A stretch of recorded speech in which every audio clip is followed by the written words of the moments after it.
گھر میں 40 دن چولہا نہیں جلتا، پیسے نہیں ہیں، راشن نہیں ہے، تو آپ صلی اللہ علیہ وسلم نے کیا فرمایا؟ قرآن کی آیتیں نازل ہوئیں، یا ایھا النبی قل لازواجک، آپ اپنی بیویوں سے کہہ دیجئے اگر تمہیں دنیا کی دولت چاہیے تو میں تعالین امتعکن، میں تمہیں پیسے دے دیتا ہوں، واسرحکن سراحا جمیلا، اور عزت کے ساتھ تم سب کو رخصت کر دیتا ہوں۔ بھئی کسی پیسے والے سے شادی کر لو۔ کیوں؟ اللہ نے ہمارے نبی کے لیے غربت کو سلیکٹ کیا تھا۔ حالانکہ آپ مالدار بننا چاہتے بن سکتے تھے، لیکن نبی آخری نبی ہے نا، تو اس میں کیا حکمتیں ہیں وہ میں بھی نہیں چھیڑوں گا۔ ہمارے نبی کی جو غربت تھی وہ اختیاری تھی۔ اختیاری کا مطلب آپ نے خود اپنے آپ کو مسکین رکھا ہوا تھا، یہ نہیں کہ آپ کے پاس پیسہ نہیں تھا، پیسہ آتا تھا سارا صدقہ کر دیتے تھے۔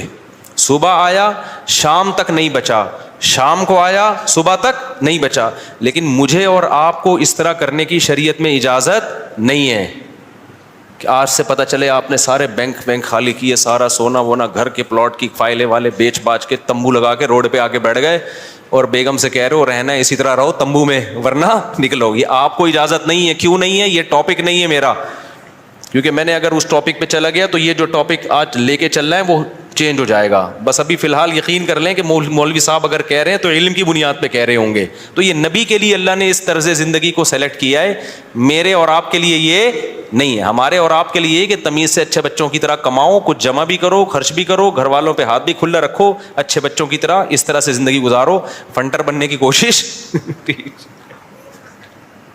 فرض واجب نماز روزہ یہ پورے کرو بس۔ لیکن نبی کا معیار اونچا تھا، تو نبی صلی اللہ علیہ وسلم نے فرمایا تعالینا امتعکن واسرحکن سراحا جمیلا، میں تمہیں رخصت کر دیتا ہوں، کسی مالداروں سے شادی کر لو۔ اس زمانے میں طلاق یافتہ بیوہ کی شادی ہونا کوئی مسئلہ نہیں تھا، ایک سے ایک رشتہ مل جاتا تھا۔ یہ تو ہمارے زمانے میں نحوست ہے کہ نہیں ہوتی شادیاں۔ اور اگر تم اسی طرح رہنا چاہتی ہو تو اسی طرح غربت میں میرے ساتھ گزارا کرنا پڑے گا۔ تو تمام کی تمام امہات نے، نبی نے ان کو طلاق کا باقاعدہ اختیار دیا۔ یہیں سے علماء نے مسئلہ نکالا ہے کہ طلاق مرد خود بھی دے سکتا ہے، بیوی کو طلاق کا اختیار بھی دے سکتا ہے۔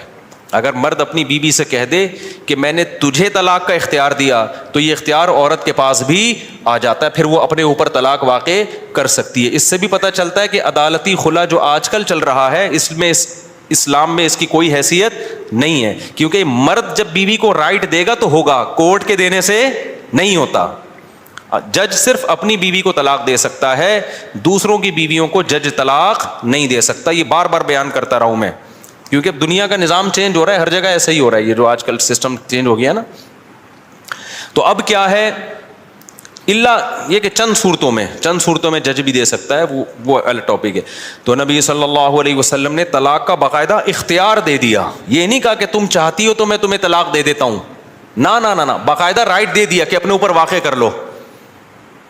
حضرت عائشہ رضی اللہ تعالی عنہا کا جب نمبر آیا، اچھا عورت اگر اسی مجلس میں وہ اختیار واپس کر دے تو ختم ہو گیا اختیار۔ مرد نے جس مجلس میں اختیار دیا نا اس مجلس کے ساتھ رہتا ہے، ہمیشہ کے لیے دے دیا تو ہمیشہ کے لیے، مجلس کے ساتھ دے دیا تو جب تک اس مجلس میں ہے طلاق واقع کر سکتی ہے، جب مجلس ختم ہو گئی تو طلاق کا آپشن بھی ختم۔ تو نبی نے حضرت عائشہ کو سے بھی فرمایا کہ تمہیں بھی میں اختیار دیتا ہوں، لیکن آپ نے فرمایا جلد بازی نہ کرنا۔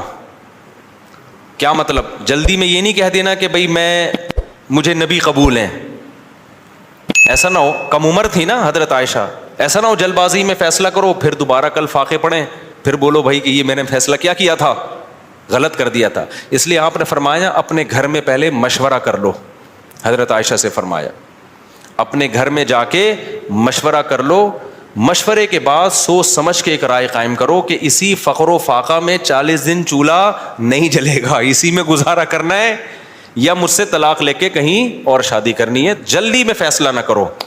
حضرت عائشہ کو اتنا غصہ آیا نا نبی کے اس بات پر، فرمایا افیکا اشاور، آپ کے بارے میں مشورہ کروں گی میں؟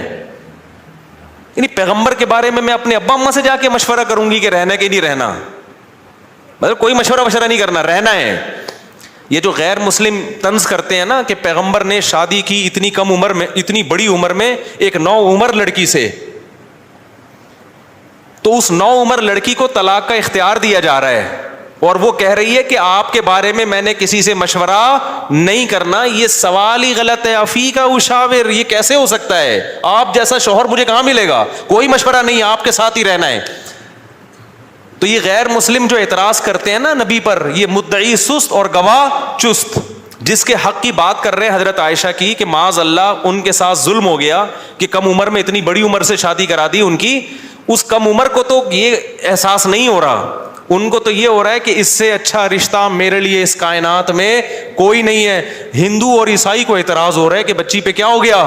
ظلم ہو گیا. اس کو کہتے ہیں مدعی سست اور گواہ بولو چست. جیسے کہ آپ لوگ بالکل بھی چست لگ نہیں رہے ہو مجھے اس وقت تراویح کی وجہ سے. تو یہ خود ہمارے پیغمبر کی ایک بہترین سیرت ہے کہ اتنی عمر میں ہو کے ایک کم عمر سے نو عمر سے نکاح کیا, اور کھلانے پلانے کو بھی کچھ نہیں ہے, اور 8 سوکنے بھی ہیں, پھر بھی وہ کہہ رہی ہیں کہ آپ کے بارے میں مشورہ بھی نہیں کرنا میں نے. حالانکہ اب تو زندگی گزار چکی تھی نبی کے ساتھ. اگر وہ شروع میں فیصلہ معاذ اللہ غلط ہو گیا تھا شادی کا, تو اب تو ٹائم گزر چکا تھا نا, اب تو آپ کے پاس آپشن تھا بھائی میں نہیں رہتی. وہ کہہ رہی ہیں آپ کے بارے میں نے مشورہ بھی نہیں کرنا, اور یہ ناممکن ہے. یہ کیسی بات آپ کر رہے ہیں؟ میں آپ کے بارے میں کیسے مشورہ کر سکتی ہوں؟ خدا کی قسم کسی غیر مسلم میں غیرت ہوگی نا, غیرت, بھٹ دھرم اور ضدی نہ ہو, اس بات کو پیغمبر کی نبوت کی دلیل سمجھ کے محمد صلی اللہ علیہ وسلم پر ایمان لے کر آئے گا کہ آپ جیسی پاکیزہ سیرت اور آپ جیسے کامیاب شوہر اس کائنات میں گزرے نہیں ہیں. آج کوئی 50 سال کا 9 سال کی سے کر کے دکھائے, چند دن گزارے اور کھلانے کو روٹی بھی نہ ہو, اچھی بھلا جو بیوی ہوگی نا وہ مارکیٹ سے کیا ہو جائے گی؟ شارٹ ہو جائے گی. بلکہ آج جو مارکیٹ سے شارٹ ہو رہی ہیں بیویاں وہ والی ہو رہی ہیں جو جوڑ کی شادیاں, جو ظاہری اعتبار سے بھی جوڑ کی شادیاں. 25 سال کے لڑکے کی 24 سال کی لڑکی سے شادی ہو رہی ہے, 25 سال کا یہ PhD بھی ہے, پروفیسر بھی ہے, اور کروڑ روپے کما بھی رہا ہے, اور بیگم غریب بھی ہے. پھر بھی جس دن مارکیٹ سے آٹا شارٹ ہوا, بیگم اسی دن مارکیٹ سے شارٹ ہو گئی. آٹا شارٹ ہونے کی فکر اتنی نہیں ہوتی جتنی اس کو بیگم کے شارٹ ہونے کی. ہمارے پاس تو کیسز آ رہے ہیں نا, کورٹ میں بھی آ رہے ہیں. ذرا سا بے روزگار ہوا, بیگم شارٹ. وہ کہتی تیرے میں ہے کیا جو میں تجھ سے تیرے ساتھ رہوں؟ ایک آٹا دے رہا تھا وہ بھی نہیں ہے بھائی. تو یہ محمد صلی اللہ علیہ وسلم کے بہترین شوہر ہونے کی دلیل. میدان جنگ میں آپ سے بہترین کمانڈر کوئی نہیں, سیاست میں آپ سے بہترین سیاست کسی کے پاس نہیں, گھر میں آپ سے بہترین شوہر کوئی نہیں. ایک ہی وقت میں تمام بہترین صفات اللہ نے اکیلے محمد صلی اللہ علیہ وسلم میں جمع کر دیں, جبکہ اسباب اور وسائل بالکل بھی نہیں ہیں. اسباب اور وسائل تو پیسے کو بولتے ہیں نا, وہ بالکل بھی نہیں ہے. اب میں وہ اس واقعے کی طرف آتا ہوں. اب مجھے بتاؤ, ہاں تو میں آپ سے یہ کہہ رہا تھا کہ بیگم صاحبہ کو خوب اچھا کھلائیں, جو خود پہنے اس کو پہنائیں, جو خود کھائیں اس کو کھلائیں. لیکن قدرت کی طرف سے اگر غربت آ گئی ہے بھائی تو پھر ٹینشن لینے کا نہیں ہے. پھر بیگم اگر کہتی ہے نہیں رہنا, کوئی بات نہیں بیگم, میں تو یہی کچھ کھلا پلا سکتا ہوں, رہنا ہے رہو, نہیں تو پتلی گلی سے نکلو, ہم کسی اور سے شادی کر لیں گے. ایک دم سے نہ نکال دو, پہلے مجھ سے مشورہ لے لینا. بعض دفعہ خواتین غصے میں بھی کہہ رہی ہوتی ہیں مجھے چھوڑ دو, ایک دم وہ غصے میں کہہ رہی ہوتی ہیں, 4 دن کے بعد ان کا موڈ بدل جاتا ہے. خود سے کچھ نہ کرو, مشورہ لے لیا کرو. میرا تو مقصد صرف یہ بتانے کا ہے کہ ٹینشن لینے کا نہیں ہے. ایک تو بے روزگاری کی ٹینشن, اوپر سے ایک اور ٹینشن اپنے اوپر مسلط کرو تو پاگل ہو جاؤ گے. ٹینشن نہیں, ٹینشن صرف ایک چیز کی لینی ہے بھائی, وہ جو حدیث میں آتا ہے من کانت الآخرۃ ہمہ, جس نے آخرت کو اپنی ٹینشن بنا لیا تو اللہ اس کی تمام ٹینشنوں کو ختم کر دیتے ہیں, اس کی فکریں سمیٹ دیتے ہیں. ہماری ٹینشن بس یہ کہ آخرت میں بخشش ہو جائے. نہ بیگم ٹینشن ہے ہماری, نہ بچے ہماری ٹینشن ہے, نہ کوئی اور ہماری ٹینشن ہے, نہ گورنمنٹ ہماری ٹینشن. میری ٹینشن یہ ہے کہ مجھ سے قیامت کے دن سوال ہوگا, میں اس سوال میں پورا اترتا ہوں یا نہیں. اب آٹا مہنگا ہونے کی ٹینشن ہم کیوں نہیں لے رہے کہ ہماری وجہ سے نہیں ہوا, میری وجہ سے ہوا ہوتا نا تو میں ٹینشن لیتا کہ آخرت میں چترول کس کے لگیں گے, میری وجہ سے تھوڑی ہوا ہے.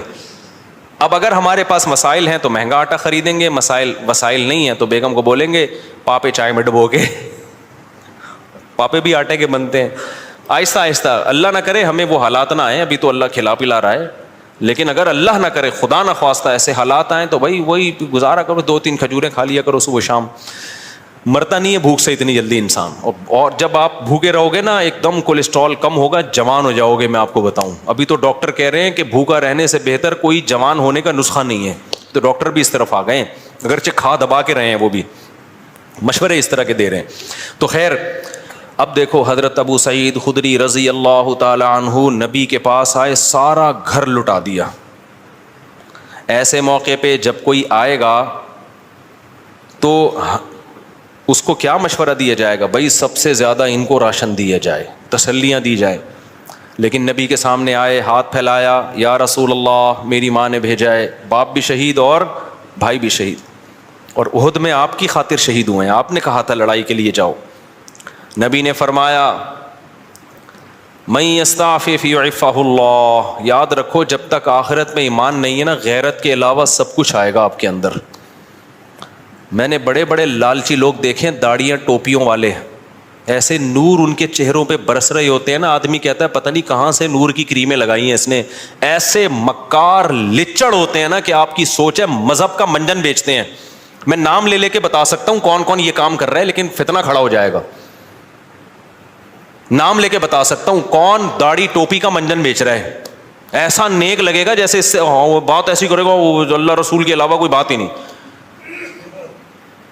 مجھے ڈر لگتا ہے غصے میں کہیں میرے منہ سے نام نہ نکل جائے ان لوگوں کا, لیکن ایک بڑا فتنہ کھڑا ہو جائے گا, اس لیے نام نہیں لے رہا میں. اور یہ مذہبی لوگوں میں منجن بہت ہے, کیونکہ مذہب کے نام پہ نا منجن بکتا بڑی جلدی ہے. لوگ یقین کر لیتے ہیں حضرت جی اتنے نیک, ماشاءاللہ بغلیں بھی صاف حضرت کی, اور اتنے خوبصورت. تو یاد رکھو فراڈی آدمی کے لیے داڑھی رکھنا اور پگڑی پہننا کوئی مشکل کام نہیں ہے. فراڈی یہ کام کر بھائی داڑھی ٹوپی داڑھی رکھنا ضروری ہے, لیکن یہ بھی تو ہو سکتا ہے چور نے داڑھی رکھی ہو لوگوں کو الو بنانے کے لیے. مدرسے والے کبھی چور نہیں ہوتے, چور لوگ مدرسہ کھول لیتے ہیں کہ پیسہ آئے گا. بڑے بڑے ٹرسٹ چل رہے ہیں جو بڑے بڑے فراڈی ہیں, سارے ٹرسٹ فراڈی نہیں ہیں لیکن فراڈی ٹرسٹ بھی ہیں بہت سارے. مجھے خود ایک وکیل نے بتایا کہ جب کسی آدمی کو کروڑ پتی بننا ہوتا ہے نا, اور گاڑیاں منگوانی ہوتی ہیں کسٹم پے کیے بغیر, تو وہ ٹرسٹ کھول لیتا ہے. اس نے مجھے بتایا کتنے لوگوں نے ٹرسٹ کھولے ہوئے پاکستان میں, دبا کے نوٹ چھاپ رہے ہیں. تو یہ دھندے پاکستان میں سب سے زیادہ ہوتے ہیں, دنیا میں اتنے زیادہ بولو نہیں ہوتے. لیکن ہماری قوم اندھی ہے خدا کی قسم, غصہ آ رہا ہے مجھے. اور رمضان میں تو طبیعت سے چورن بکتا ہے, اٹھا اٹھا کے پھینک رہے ہیں پیسے, یہ لے یہ لے یہ لے. ابے دیکھ نہیں رہے یار یہ کیا کر رہا ہے, یہ اتنا اندھا اعتماد. تمہیں اللہ نے ایک پیسے کی نعمت دی, اس کو برباد تو نہ کرو نا تم.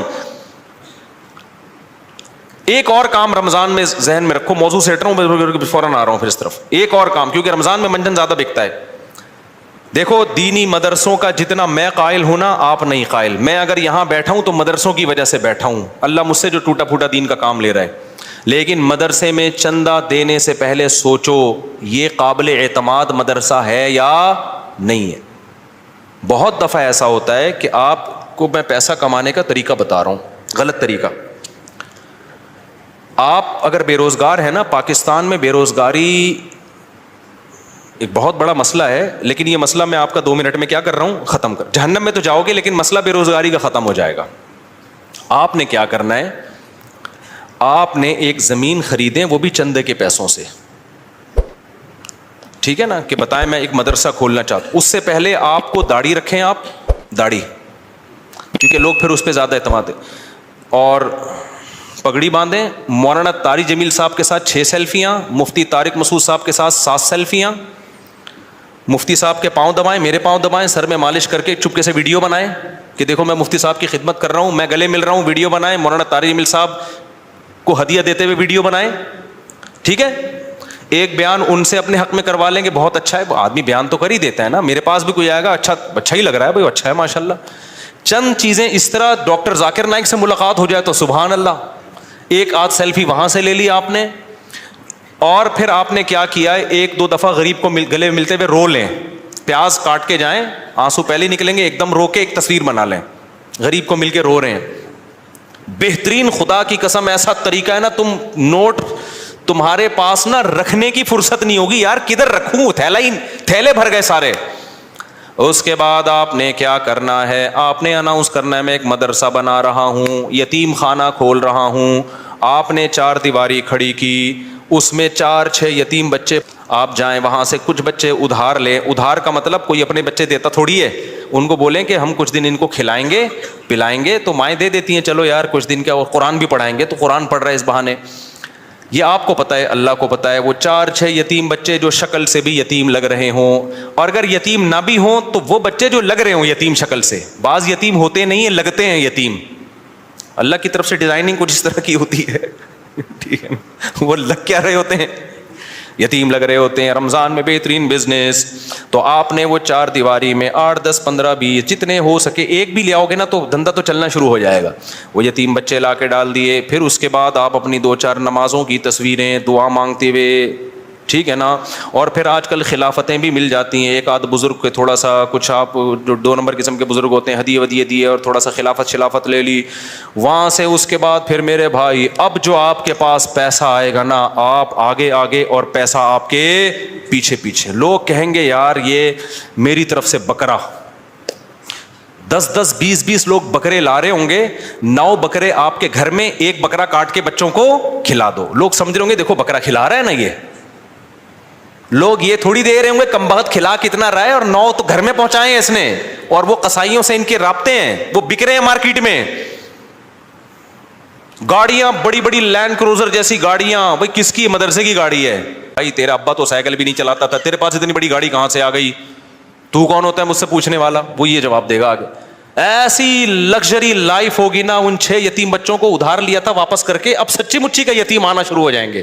جب پتہ چلے گا نا یہ لوگ کھانے میں بکرے کھلاتے ہیں, تو پھر تو جو یتیم نہیں بھی ہیں, ابا کہے گا یار اس کو یتیم ہی فرض کر کے میرے بچے کو بھی یہاں داخل کر لے, بلکہ میرے ابا بھی مر گئے تھے, میں بھی یتیم ہی ہوں. ایسا نوٹ چھاپنے کی مشین بنو گے, بنے ہوئے ہیں لوگ, بنے ہوئے ہیں. بڑے بڑے مدرسوں کے نام پہ فراڈ ہو رہا ہے. میں نہیں کہہ رہا مدرسے فراڈی ہوتے ہیں, فراڈی لوگ بھی مدرسہ بناتے ہیں. اب آپ نے یہ نہیں کرنا کہ مدرسوں کو دینا بند کر دیں, اس سے تو اچھے مدرسے بھی بند ہو جائیں گے. آپ نے تحقیق کرنی ہے کون واقعی دیندار لوگ ہیں, امانت دار لوگ ہیں, کام کر رہے ہیں, اور کون ایسے ہیں جو داڑھی اور پگڑی کے نام پہ منجن بیچ رہے ہیں. یہ آپ نے کرنا ہے, نہیں تو قیامت کے دن الٹے لٹکے ہوئے ہوگے. بہترین بزنس ہے یہاں پہ یہ. اچھا خیر ہم آگے چلتے ہیں میرے بھائی. تو اب کیا تھا کہ حضرت ابو سعید خدری رضی اللہ تعالیٰ عنہ کو نبی نے کیا فرمایا. میں یہ عرض کر رہا تھا کہ آخرت ہوگی نا تو غیرت ہوتی ہے.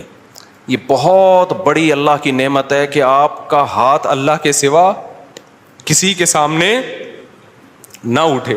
اللہ سے مانگا کرو, یہ اسباب بھی اختیار کرو پیسہ کمانے کے, کیونکہ جو اسباب اختیار نہیں کرتا اللہ اس کی مدد نہیں کرتا. اگر گھر میں پڑے ہوئے ہو, محنت نہیں کر رہے اور کہہ رہے ہو کہ بس اللہ ہی دے گا, تو پھر اللہ آپ کو بھکاری بنائے گا. یہ یاد رکھنا. آپ نے کیا کرنا ہے, اپنی پوری کوشش کرنی ہے پیسہ کمانے کی, دماغ لگانا ہے. کیوں؟ رزق حلال عین عبادت ہے. الکاسب حبیب اللہ, محنت کر کے کھانے والا وہ اللہ کا دوست ہے. تو اب کیا ہے, ہمارے نبی نے حضرت ابو سعید خدری سے فرمایا کہ من یستعفف یعفہ اللہ. کیا مطلب؟ جو اپنے آپ کو رسوا ہونے سے بچانا چاہتا ہے, عفت کا مطلب رسوا ہونے سے بچانا, دامن داغدار نہ ہو, ذلیل ہونے سے بچانا چاہتا ہے. اس سے پتہ چلا مانگنا کیا ہے, بول لو نا, ذلت ہے. ہاتھ پھیلانا کیا ہے, ذلت. تو جو چاہتا ہے کہ میں ذلیل نہ ہوں, ہمیں تو پتہ ہی نہیں کہ یہ ذلت ہے. ہم تو سمجھتے ہیں میں اتنا چونا لگاتا ہوں بندے سے 2 منٹ میں اتنے پیسے نکلوا لیتا ہوں, یہ میرا کمال ہے. ایک چور کو پکڑا نا, کورٹ میں لے کر گئے, عدالت نے کہا یار تم نے اتنی خوبصورتی سے چوری کی, کسی کو پتہ ہی نہیں چلا. چور کہتا ہے شکریہ سر, آپ نے میری اتنی تعریف کی, اتنا زبردست چور ہوں میں. جج نے کہا کم بخت میں تیری تعریف نہیں کر رہا, تیری برائی کر رہا ہوں. تو نبی نے فرمایا من یستعفف یعفہ اللہ, جو اپنے آپ کو رسوا ہونے سے بچانا چاہتا ہے اللہ اسے رسوائی سے بچاتا ہے. اب سوال پیدا ہوتا ہے کہ رسوائی سے تو بچ جائیں گے, لیکن ٹینشن تو ہے نا, فاقے تو پڑ رہے ہیں, مصیبت تو ہے. اگلا جملہ نبی نے فرمایا وَمَن يَتَصَبَّرْ, جو اللہ سے صبر مانگتا ہے, يُصَبِّرْهُ اللہ, اللہ اسے صابر بھی بنا دیتا ہے. اس ٹینشن میں اللہ سے مانگو صبر. تو اللہ کیا کرے گا؟ صبر دے دے گا. جیسے موسیٰ علیہ السلام کی ماں نے جب حضرت موسیٰ کو صندوق میں رکھا نا بچے کو, تو فرعون نے پکڑ لیا اس بچے کو. اب قرآن کہہ رہا ہے موسیٰ کی ماں دل برداشتہ ہو گئی, میرا بچہ کس کی گود میں چلا گیا ہے؟ فرعون کی. ماں تو ایک دم ہو جائے گی نا. اگر جا کے بتا دیتی کہ میرا بچہ ہے, فرعون نے فوراً قتل کر دینا تھا اس کو. لیکن عورت جذباتی ہوتی ہے, وہ انجام نہیں دیکھتی, وہ جذبات سے مغلوب ہوتی ہے. لیکن قرآن کہتا ہے وَرَبَطْنَا عَلَىٰ قَلْبِهَا, ہم نے موسیٰ کی ماں کے دل کو باندھ دیا. کیا بلاغت ہے قرآن کی. موسیٰ کی ماں کے دل کو کیا کر دیا؟ رسیوں سے باندھ دیا, جیسے ہلے نہیں اپنی جگہ سے, دل برداشتہ نہ ہو. یہ قرآن کی بلاغت ہے, یعنی صبر کی توفیق دی. اس صبر کی توفیق کو بیان کرنے کے لیے قرآن کیا کہتا ہے؟ موسیٰ کی ماں کو کے دل کو ہم نے رسی سے کیا کر دیا؟ ایسے کس کے باندھ دیا, ہلے نہیں بھائی. جیسے کسی بندہ ہل رہا ہو نا, آپ اسے رسی سے کس کے بالکل بند کر دو, اب وہ گیا, یعنی وہ ہلنا بھی چاہے تو نہیں ہلے. تو اس سے پتہ چلتا ہے کہ بعض دفعہ انسان بے صبرا ہو رہا ہوتا ہے, لیکن اللہ کی طرف سے اس کو ایسی توفیق ملتی ہے کہ اللہ اس کے دل کو رسیوں سے باندھ دیتے ہیں. ہلنا نہیں, چپ کر کے تمیز سے بیٹھا رہے, مجھ پر اعتماد اور توکل کر. اسی لیے قرآن میں نبی کو اللہ نے فرمایا وما صبرک الا باللہ, اے نبی آپ صبر کریں, لیکن آپ کا صبر اللہ کی توفیق کے بغیر نہیں ہوگا. یہ صبر بھی آپ نے اللہ سے مانگنا ہے. تو نبی نے فرمایا جو صبر کرنا چاہتا ہے اللہ اس کو صبر کی توفیق دیتا ہے. آج ڈپریشن اس لیے بڑھ رہی ہے کہ صبر کرنا چاہتے ہی نہیں ہے. جو ٹینشن آئی, جو مصیبت آئی, بس نکال دو فوراً جا کے. جو پہلے آ گیا نا وہ پٹتا ہے. آپ جب غصے میں بیٹھے ہو تو جو شروع میں آ گیا نا وہ اس کا کیا ہو گیا؟ بیڑا غرق ہو گیا. اس کے بعد حدیث دیکھو, حضرت ابو سعید خدری واپس چلے گئے. کیوں؟ نہ ماں نے کوئی اعتراض کیا, نہ 10 سال کے بچے نے کوئی اعتراض کیا. کیوں؟ لیڈر کو دیکھ رہے تھے کہ لیڈر ہم سے زیادہ قربانی دے رہے, اور آپ کی صداقت پہ یقین تھا. حدیث میں آتا ہے کہ حضرت ابو سعید خدری نے زندگی بھر کسی سے نہیں مانگا, یہاں تک کہ اپنا کوڑا بھی گرتا تھا نا اونٹ سے تو نیچے اتر کے اٹھاتے تھے, وہ کوڑا بھی نہیں مانگتے تھے کسی سے. حالانکہ یہ تو ٹھیک ہے کوئی کوڑا دے دو مجھے میرا کوڑا, لیکن نہ بٹ نہیں تو مطلب نہیں, اب سب کچھ خود کرنا ہے, اب نہیں مانگنا کسی سے کوڑا.